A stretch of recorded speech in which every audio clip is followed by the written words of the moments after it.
Thank you for joining us for The Love of Wisdom with Alan Watts, in a talk from our second radio series on Zen. Through his books and public lectures, Alan Watts introduced millions of people in the West to Eastern thought. Today's program was recorded in the mid-1960s on the ferryboat Vallejo. It comes from a seminar on early Chinese Zen. Here's Alan Watts.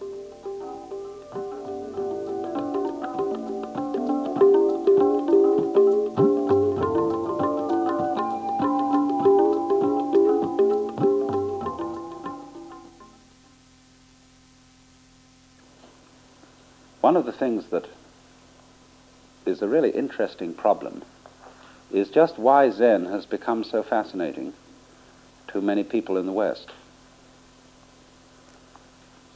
Well, it's due very largely to the way in which certain people have presented Zen to the West, notably Suzuki and R.H. Blythe. They have made a great use of the Zen story, or the anecdotes. There is a book of Zen anecdotes, these conversations between the masters and their students. They're called Mondo, or question-answer. There is a book which is called the Mumonkan, and it's just a collection of stories. And I remember a friend of mine in England, when this was first in circulation, getting this book when he was in hospital. And he said, "I don't understand it at all, but it's cheered me up immensely." So the typical sort of Zen story, where a student asks the teacher a question, "What is the fundamental meaning of Buddhism?" And the master says, "Wait around until there's no one here, and I'll tell you." So later the student says to him, "Now there's nobody around, master, what is it?"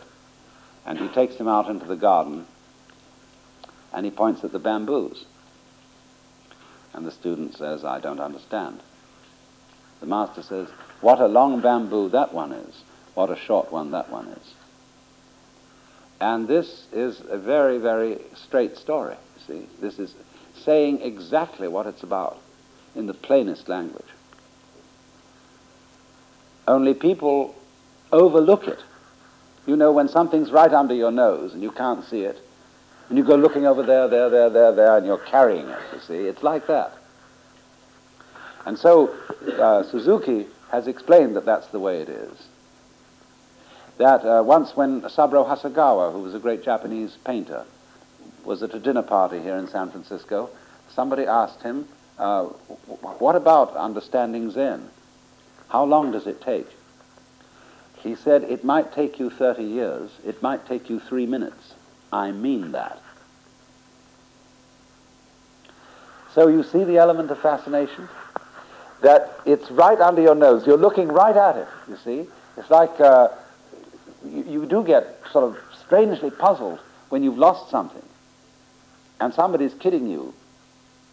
They're not pointing it out to you, but say, "Why don't you see it? It's right there." And you can't for the life of you. It's far more interesting, that sort of situation, than something that's really difficult to find. Where you'd have to go digging under the floors. If a treasure were concealed in the walls of this ferry boat, would have to go digging through the walls and looking with all sorts of things.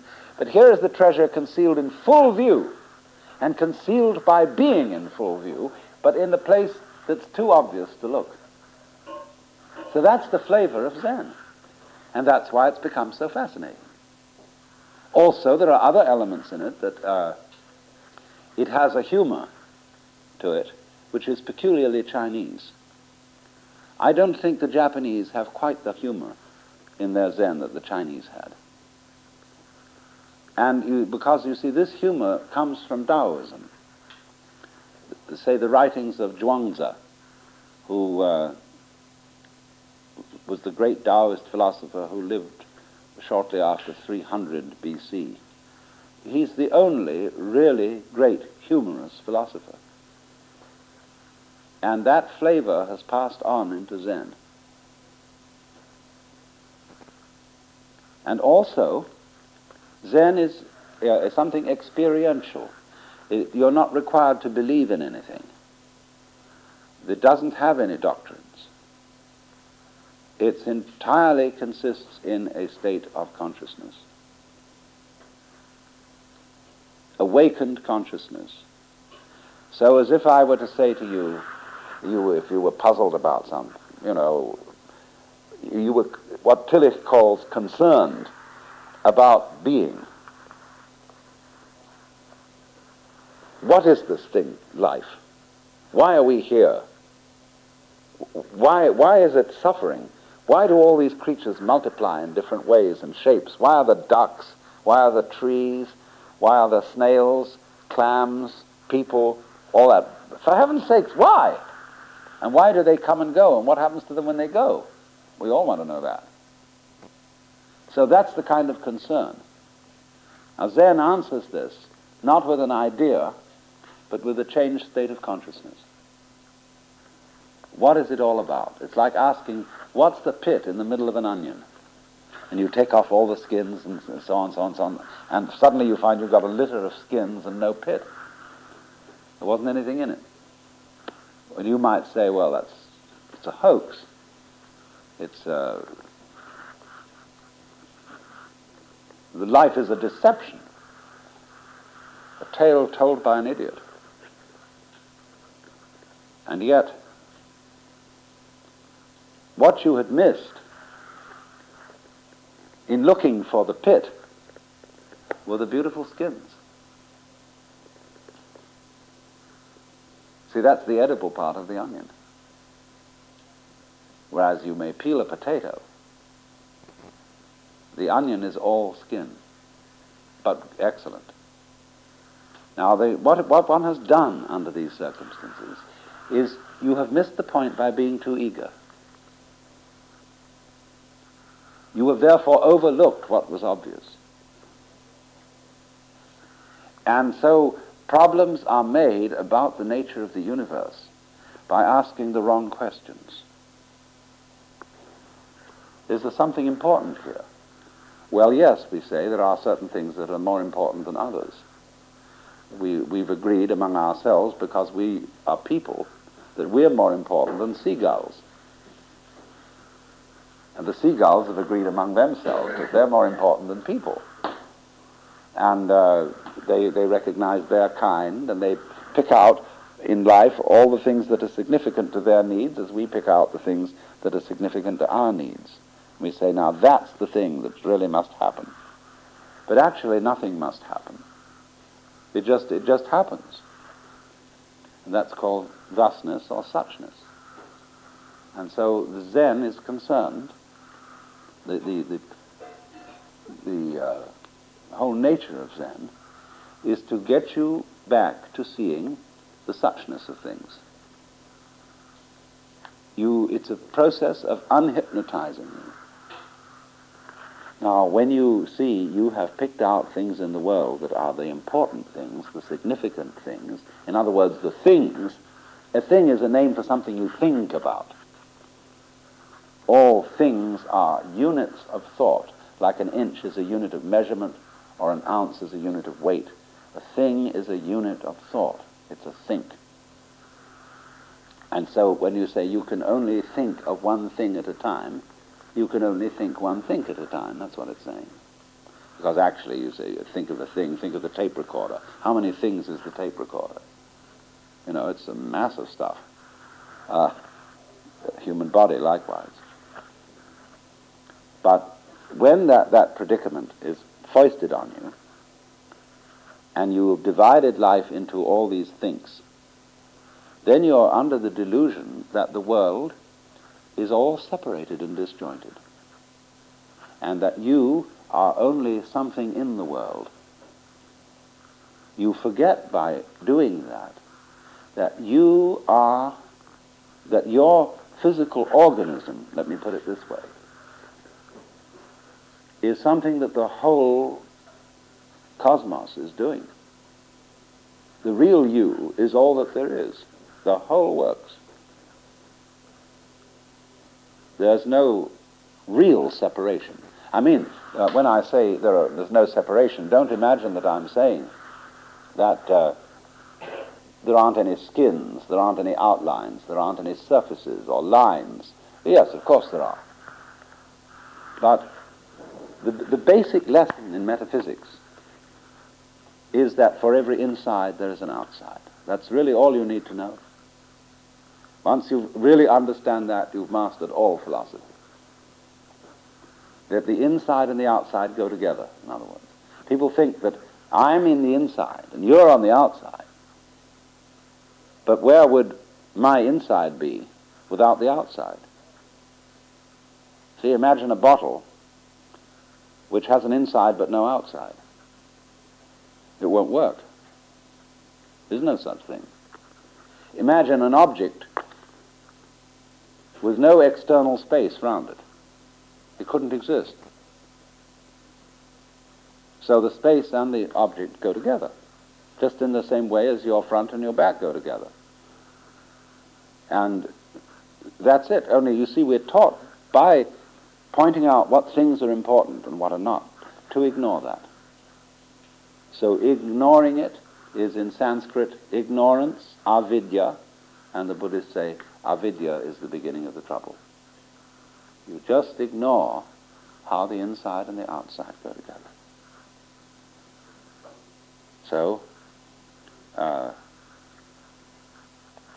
the work of Zen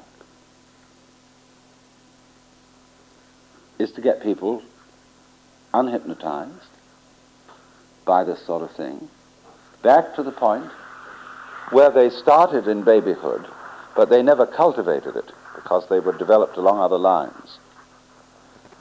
It's called to regain one's original treasure that you received from your father and mother, or what is sometimes called to get the unborn mind. That's a curious phrase, the mind that didn't arise. That is to say, what you are fundamentally, as distinct from what you pop up and declare yourself to be. Imagine, for example, a big sow with many tits on it. All these are passages to a central source of milk. And so they unite together under the surface. Well, in the same sort of a way, you see, we are all united like that. We are channels through which it is happening. Only, we are sensitive only on the tip of the nipple. All our concentration is there at that point.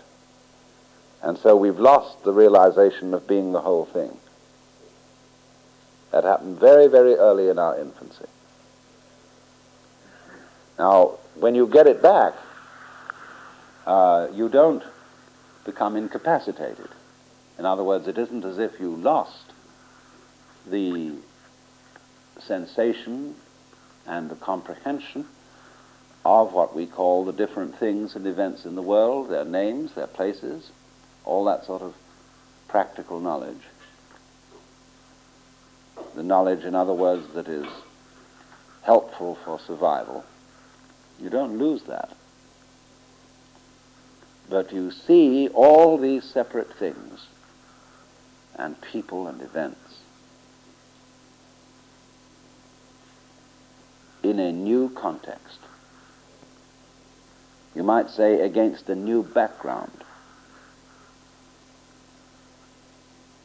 in which you see that they're all one. Or if I'm going to get very, very technical, as the Indian logicians like to, he would say they are non-dual. Because the word one is still a dual word. It has an opposite. One is opposed to many or to none. Whereas this, whatever it is that we're all on, doesn't have an opposite, because it's everything. So the word one isn't quite the right word for it. So they use the word non-dual, which is a kind of a fancy word. They use it, I mean, non-dual is, of course, the opposite of dual. But they have a convention about it. Imagine when you draw on a flat surface and you want to represent the third dimension of depth, you do it still using lines on the flat surface, but by a convention that we all agree on. Certain slanting lines indicate this dimension, and we all know that. So in the same way, in Indian philosophy, certain words are used to designate a dimension not in our ordinary way of thinking. Our ordinary way of thinking is either this or that. We think in dualities. And that may have something to do with the fact that our brain has two sides, and we have two eyes, two ears, and so on, two nostrils. This and the way our ribs are formed, growing out of the spine, and two legs and two arms. Probably that structure is connected with the way we think. Either this or that. Will you have what's in the left hand, or will you have what's in the right? And so we can't we can't say anything sensible about everything, about the universe, because we can't find something that's not the universe, you see. So then what we do is we take a dualistic word and say, it is to be understood that this word refers to what is beyond all dualistic ideas. See, look at it this way. In order to make a word mean something, I have to be able to say what is excluded from the meaning of this word. It's like a box. If the box is there, there must be what's inside the box, and there must be what's outside the box. Now, I want to talk to you about a box, which is the ultimate box, the class of all classes, as logicians say. And there isn't anything outside it. Everything is in this box. Well, a logician would say that's absurd. There could be no such box. It wouldn't be a box. Unless you can show me that it has an outside, I'm sorry. Well, I'm going to get clever with this fellow. I'm going to say, yeah, my box has an outside.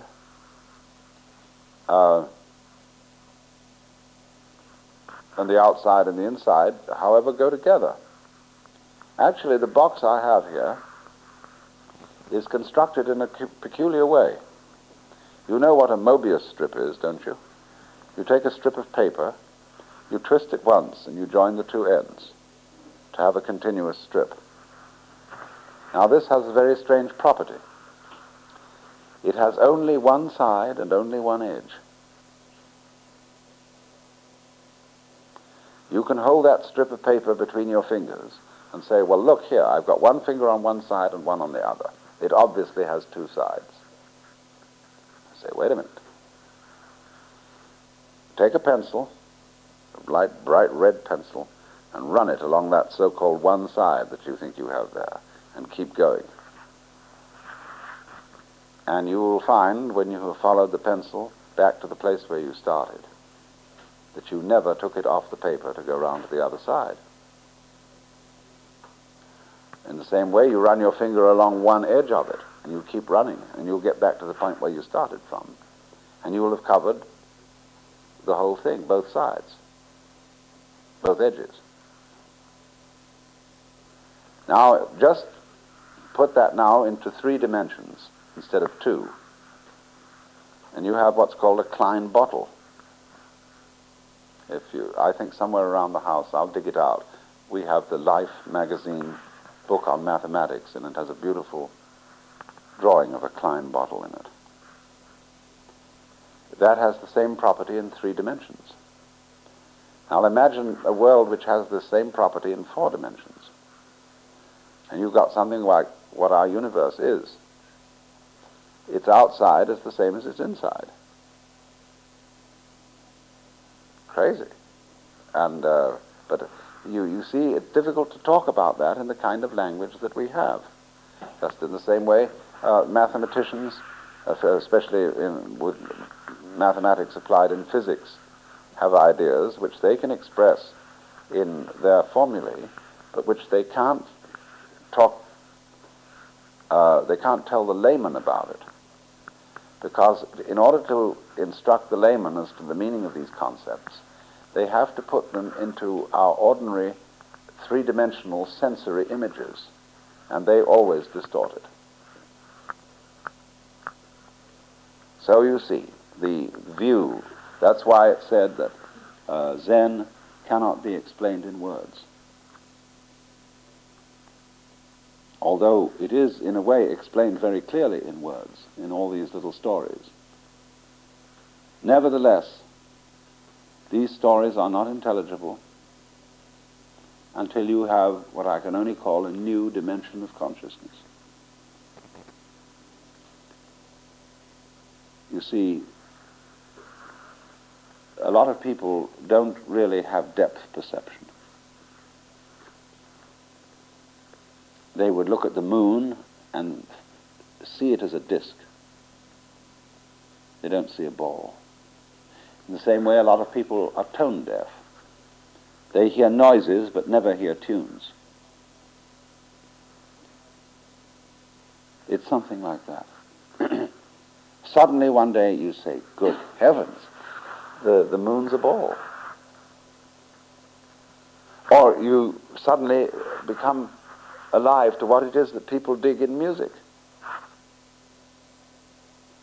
Well, in just that sort of way, you can become suddenly alive to I'll just call it the oneness of everything that's going on. And you see that that's all you, and you are eternal. You're what there is. And there's nothing to be afraid of. Because we're coming and going, we go through a whole spectrum of feelings, from the most rapturous pleasures to the most ghastly agonies. And it's all as insubstantial as weaving smoke. And just go, just get with it and go. And then you have the basic understanding of Zen.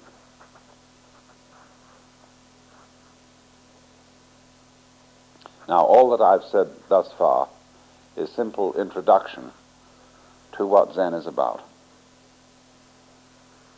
This way of understanding things arose independently in both India and China. In India, in what we call the tradition of the Upanishads, in Vedanta and Yoga and so on. Then in Buddhism. In China, in the form of Taoism. And they reached each other eventually. And the confluence of the Buddhist and the Taoist traditions came to be Zen. And the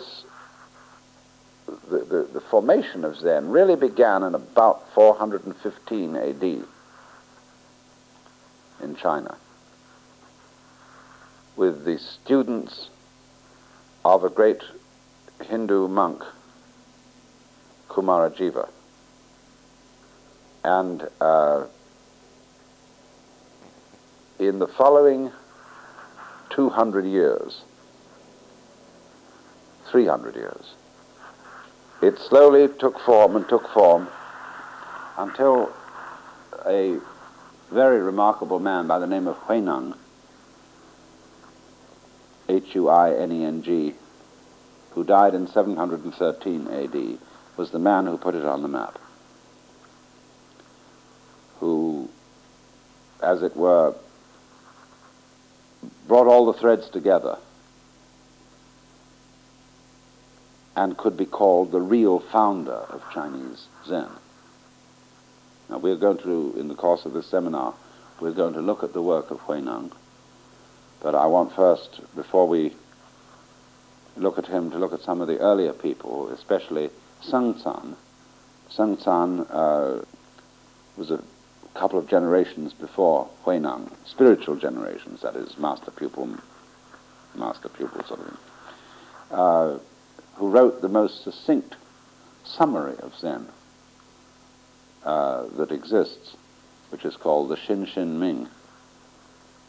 That is to say, the treatise on trust in the mind. Mind with a capital M, which means many things. Mind is used in Zen. They use the word Xin, and when a Chinese says Xin, he points here. Kokoro in Japanese. The heart mind, the psychic center of gravity. But it means mind in a much wider sense than that. It means mind in the sense of, do you mind? Mind out. And it also means mind in the sense of space. Everything that we see is on the mind. Like the sound of the radio is on the diaphragm of the loudspeaker. So it's a very wide sense of the word.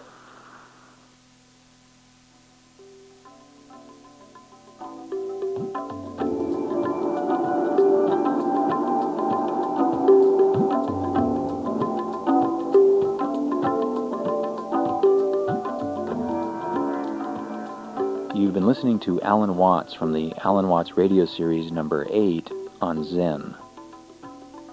For information on how to obtain the radio series on cassette tape, call 1-800-969-2887. Or you can write to the Electronic University, P.O. Box 2309, San Anselmo, California, 94979. When you call or write, please indicate the name of your local station and that you heard a selection from the Alan Watts radio series number 8 on Zen. Again, the phone number is 1-800-969-2887. That's 1-800-WO-WATTS. The Love of Wisdom with Alan Watts is produced by the Electronic University. Our theme music is by Zakir Hussain, courtesy of Moment Records. I'm Neil Harvey. Thank you for listening.